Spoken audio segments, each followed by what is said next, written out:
ட்ரேடிங்கில் success பண்ணுறது பார்த்தீங்க அப்படின்னா எல்லாருக்குமே ஒரு பெரிய ட்ரீம் அப்படின்னே சொல்லலாம், கரெக்டாக?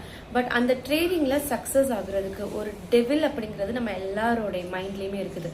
அது என்ன டெவில் அப்படின்னு பார்த்தீங்க அப்படின்னா மோட்டிவேஷ்னல் வீடியோஸ். இப்போ நிறைய நம்ம வந்து ஃபுல்லாகவே ஆன்லைனில் தான் இருக்கிறோம். லைக் யூடியூபோடைய ஷார்ட்ஸ், இன்ஸ்டா ரீல்ஸ் இந்த மாதிரி எக்கச்சக்கமாக பார்த்துட்டு அதுக்கு ஒரு தீம் மியூசிக் வேற. அது வந்து மோட்டிவேஷனல் வீடியோஸை பார்த்துட்டு என்ன பண்ணுறோம், ஒரு ஹைப், அதாவது ஒரு பாசிட்டிவ் என்த்து அப்படிங்கிறது கிரியேட் ஆகுது. அண்ட் எவ்வளோ நேரத்துக்கு அந்த என்த்தோடு நம்ம இருப்போம் அப்படின்னு பார்த்தீங்கன்னா, ஒரு நாள் இருப்போம் இல்லை ஒரு வாரம் இருப்போமான்னு பார்த்தா கண்டிப்பாக கிடையாது. 30 seconds to 1 minute தான் அந்த வீடியோ. அந்த ரீல்ஸை நீங்கள் ஒன்ஸ் ஸ்க்ரோல் பண்ணிட்டீங்க அப்படின்னா அடுத்து இன்னொரு வீடியோ ஒன்று வரும். அது பார்த்தீங்கன்னா அதுவும் ஒரு மோட்டிவேஷனல் வீடியோ தான், பட் வேறு கேட்டகரியில் வரும். எப்படி அப்படின்னு பார்த்தீங்க அப்படின்னா லைக் எமோஷன்ஸ். நான் வந்து என்னோட லைஃப்பில் எவ்வளோ கஷ்டப்பட்டு இந்த நிலைமைக்கு வந்திருக்கேன் தெரியுமா, ஸோ அப்படின்ட்டு நிறைய பிளேம்ஸ் மற்றவங்களை பண்ணி அந்த மாதிரி நம்ம என்ன பண்ணுவோம், ஒரு மோட்டிவேஷனல் வீடியோஸை பார்ப்போம். அதுவும் மோட்டிவேஷன் தான், but in some mode in a negative way. ஓகேவா? பட் அது நம்மளுக்கு நெகட்டிவ் அப்படிங்கிறத அக்செப்ட் பண்ணிக்கிறதே ஒரு சிலர் பார்த்தீங்கன்னா முடியாது. ஓகே, இருக்கட்டும். இப்போ அந்த ஒரு பாசிட்டிவான என்த்தோடு இருப்பீங்களா, இல்லை லாஸ்ட்டாக பார்த்து அந்த எமோஷனல் வீடியோஸ் கூட நீங்கள் கனெக்ட் ஆவீங்களா அப்படின்னு பார்த்தீங்க அப்படின்னா 95% ஆஃப் த பீப்புள் செகண்ட் பார்த்து அந்த எமோஷனல் வீடியோஸ்குள்ளே தான் போயிட்டு கனெக்ட் ஆவீங்க.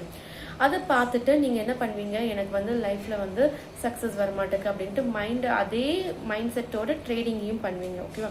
ஸோ ட்ரேடிங் கம்ப்ளீட்டாக ஸ்பாயில் ஆகிடும். நீங்கள் ட்ரேடிங் பண்ணுறீங்க அப்படின்னா உங்களுடைய மைண்டு எந்த அளவுக்கு ஒரு கிளாரிட்டியோடு இருக்கணும் அப்படின்னா நீங்கள் அதுலேருந்து சக்ஸஸையும் எதிர்பார்க்கக்கூடாது, ஃபெயிலியரையும் எக்ஸ்பெக்ட் பண்ணக்கூடாது.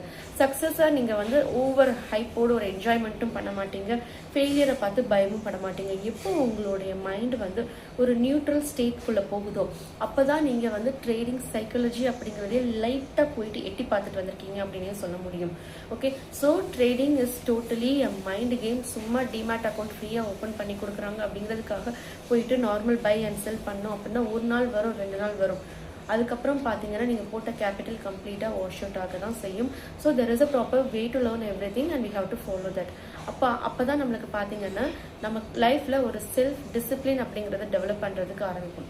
செல்ஃப் டிசிப்ளின் அப்படிங்கிறத கூறாக வச்சு நம்ம டெவலப் பண்ணால் மட்டும்தான் நம்மளால் கன்சிஸ்டண்ட்டாக ஒரு விஷயத்த பண்ண முடியும். அப்போ கன்சிஸ்டன்சி இம்ப்ரூவ் ஆகுது அப்படின்னா நம்மளுக்குள்ளேயே ஒரு கான்ஃபிடன்ஸ் லெவல் இம்ப்ரூவ் ஆகும்.